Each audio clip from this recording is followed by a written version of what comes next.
Citigroup employees brace for layoffs. Management overhaul.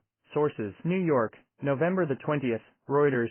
Citigroup, CN, CEO Jane Fraser, and her executive management team announced on Monday the next layer of changes in a sweeping reorganization, according to memos to staff seen by Reuters and sources familiar with the situation. Executive management team members sent emails to subordinates outlining changes, according to one source familiar with the situation, who declined to be identified discussing personnel matters. Leaders also held conference calls to discuss the changes.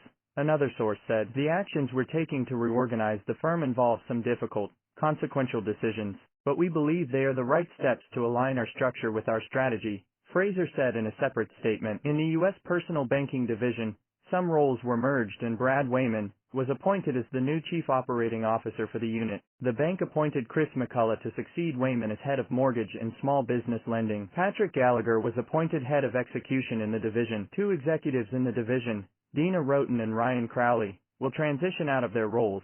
Citi will name one of its most senior bankers in Europe, Nacho Gutierrez Orencha, new head of banking in the region, according to people familiar with the situation. In his new role of head of the Europe cluster, the Spanish banker will look after Citi's businesses in Europe. Citi declined to comment on specific names. The full reorganization could involve thousands of layoffs, according to a source familiar with the situation, who was not authorized to speak publicly. On Monday, members of the executive managers had calls with their teams to explain the new structure in each division and say which people could have new roles, the source added. In a memo to employees, Fraser said the final announcements related to the overhaul will happen early next year. Preparations for Monday's announcements were communicated verbally in meetings last week, according to another source familiar with the situation. Some staff may be able to apply for other roles at the bank, the source said. Citi announced plans to cut management layers from 13 to 8 as part of its biggest overhaul in decades. In the two top layers of leadership,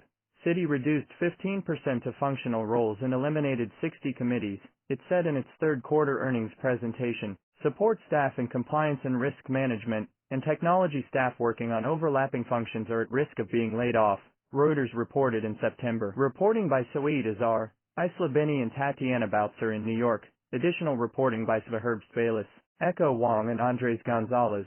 Editing by Nick Zieminski and Stephen Coates.